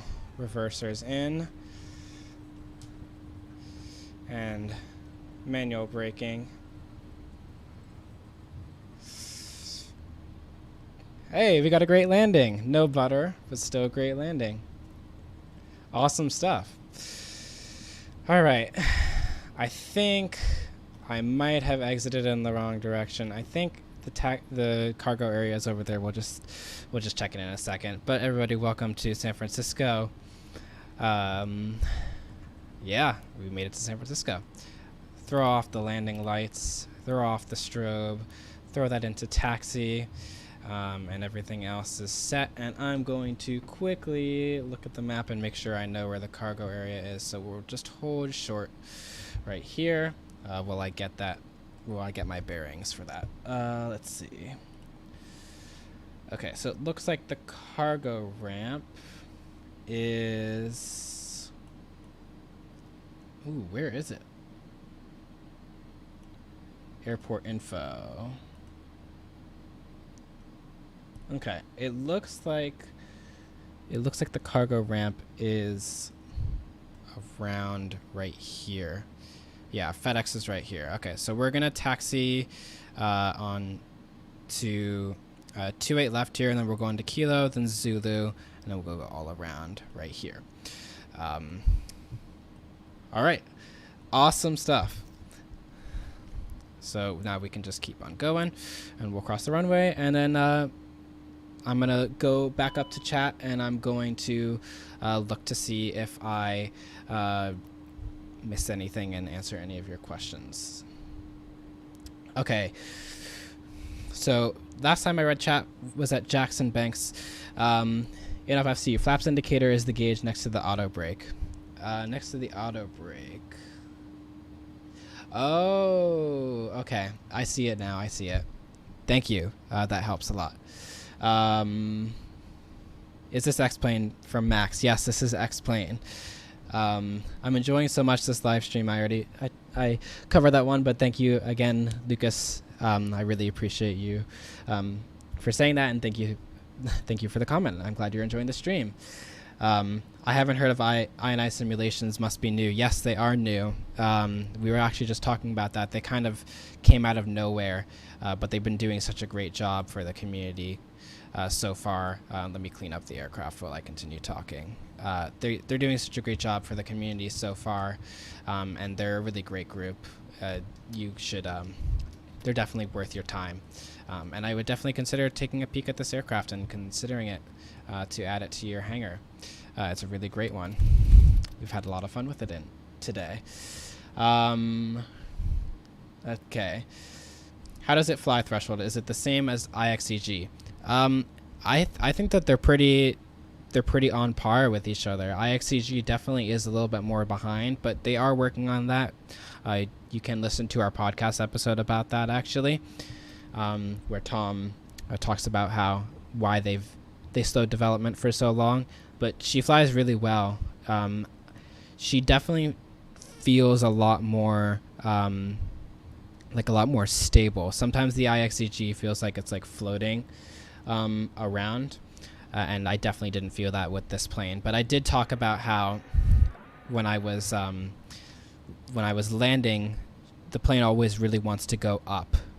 So that's something to keep in mind. It's supposed to be as good as anything else on Plane 11. Yes, I think this is probably one of the best planes for X-Plane 11. Honestly, it's so great right out of the box. It's really a great deal for what you get. Not all planes on X-Plane are good. Yes, that is true. Not all planes on X-Plane are good, but as I said, I think that this is one of the best ones. IXEG is exceptional. That's why I asked. Yeah, I think it's better. I think it's on par, if not better, than the IXEG. But the IXEG has shortcomings because they were wrapped up in like real life things, but they're still working on it, so that's really great. They said it has custom ground effect. If it's true, you should need little flare. I wasn't really paying attention to how I handled the plane when I brought it in, so we'll check it out at the replay and we'll see if how my flare was with that. Why not select a flight director mode for ILS? Personally, well, actually, I switched it right here. Maybe I didn't switch it to actually show it. That's my fault if I didn't do that. But I also like to fly landings as manually as I can because I tend to do them a lot better when I do something like that. Weird to see a yoke when hearing Airbus. Yeah, this is just a whole concoction of Boeing and Airbus all in one. It's really interesting, honestly. You'll have to let me know what you think about it if you get the plane, Geo. Way high. This is going to get rough. It wasn't too bad. Gear was down. I get the sense just from watching streams today that she's really good to hand fly. Yeah, she's a lot of fun to hand fly. I definitely would recommend getting her and letting us know what you think, because we can tell you guys what we think, us streamers and media people, but ultimately whatever the community thinks is one of the most important things. And thank you guys for commenting on my nice landing. I think the GE sounds sound way better than the Pratt & Whitney sounds. If you guys want to hear that, I can quickly do it before closing up the stream, but also you're able to hear them in our first look video as well. So if you want to hear the startup of that, then be sure to check that out. Floating is more specific to the 737, I think. Yeah, perhaps. I've never actually flown the 733 in real life because I'm not a real pilot or anything, so I couldn't honestly not tell you whether or not what the IXEG does is accurate or not. But as far as I'm aware, their research process for designing the plane was really similar to the research process that went into designing this plane. So I can't imagine it being too far off from the real thing. All right, we're getting pretty close to our gate right now. Looks like APU is on. I'm just going to throw on the bleed right now. And I think that FedEx is, yeah, right there. Just logged in. Wow, how did you get this bird off the ground at KSAN? 0 payload? No, I had payload in there. It is really overpowered. These engines give the plane incredible climb performance, and you'll notice that whenever you fly it for the first time, we actually got up to 32,000, which was our cruising altitude, really quickly. The plane is like a rocket. It's crazy. I've flown the official 737 full motion sim. It does float a lot, but it wasn't the 800 series though, not the 300 like IXEG. Yeah, it probably follows into the 300 as well, because I noticed that I always have floating issues with the 800 as well, even when I'm flying the Zibo. And the 300 is also older too, so not as advanced, aerodynamic stuff was available. I'm probably really butchering that. So it could, since it was one of the first iterations of the plane, they probably learned a lot about it later on when they made the NG models and all that. Landing replay. I'd like to see how the external animations are on this, and I'm a huge replay fan. Yes, once we stop, I will do a few replays for you guys to show you guys what everything looks like. From what I've seen, it seems like they haven't quite gotten the replay stuff down, but I also have only looked at a few other landings, so we'll have to see. Let's just go in right here because this is super quick and super close. Yes, as Alex said, I will be doing a replay. Let's turn... Whoop, wrong light. Let's turn this one off so that we don't blind the guy. And then we'll bring her in. I'm going to turn a little bit early here. And then bring her in.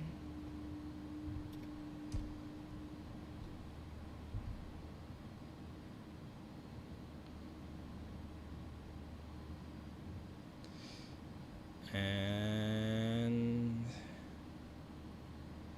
here we go.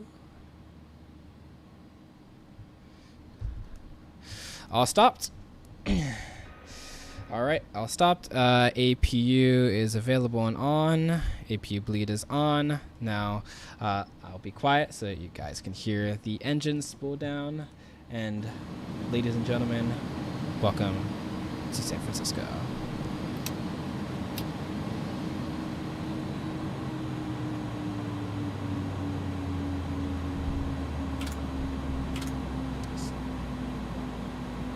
So there go the engine spools. Sounds really great. And I like the display flickering. That's really nice touch. All right, so I'm gonna turn this down a little bit, and let's go into some replays, shall we? My favorite replay view to do first is always the tower view. So let's try to get that in there. See how terribly I did this. Let's go to the tower view. Okay, it'll probably go to the right airport in a second. All right. So here we are coming in. See how it all turns out. Sorry, I don't have any like background music to play. I didn't really think about that in preparation for the stream. We'll make sure to do that next time. But here is a nice tower replay. Let me know in the chat if you guys want to see any other specific replays. We can be sure to check those out before we close off the stream. Thank you guys so much again for tuning in and watching. I've had a lot of fun so far. And yeah, I've had a lot of fun, and it's great for Threshold to be starting some streams. So let me know if you guys have any like recommendations or thoughts for future streams, and I'll definitely be sure to think about them. Yeah, so here we go, coming in. And not too bad, not too bad. They did a really good job with the suspension on the wheels. That looked really good. It does look like it's clipping through the ground, which is interesting. I think you can edit that in Plane Maker though. And I am curious as to whether this whole flap thing is actually like a part of the real plane, because I've seen it quite a bit in other streams, and that's why I was saying that I thought that the replay system was inaccurate. But there's a landing for you guys here. I can do, let's go back here just a little bit to, let's say, about here, and we'll pause it, and then let me just throw us, we can do a nice little wing view around here.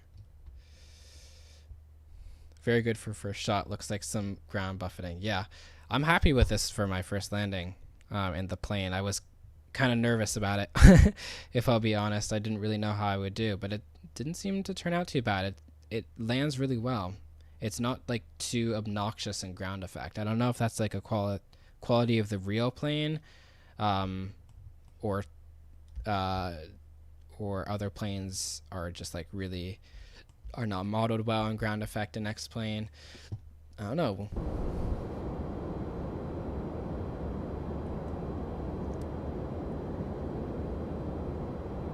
So here's a nice wing view.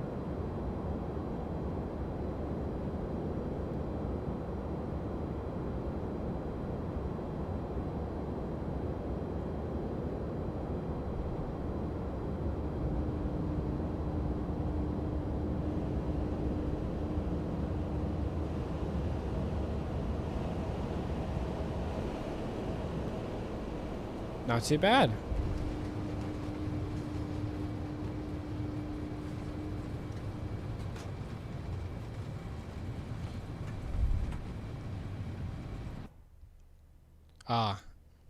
And then last one we can do to close out the stream is we can do a nice little runway view.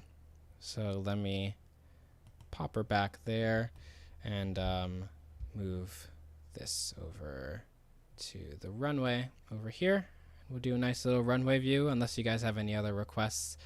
Other than that, thank you guys so much for watching this stream. I've had a lot of fun with you guys, checking this plane out and learning how this whole thing goes. We'll definitely be sure to do some more threshold streams as we continue on now that we are actually able to. So yeah. Did the spoiler go up before landing? Yeah, I thought that was interesting too. I wonder if that's an actual characteristic of the plane. I'm going to have to look at that for the review. But anyway, regardless of that, I'm going to just throw it into replay mode, do this last replay right here, and then we're going to head on off and end the stream. So thank you guys so much for watching. I hope you guys enjoyed. Here's your final little replay, and we'll catch you guys in the next Threshold stream.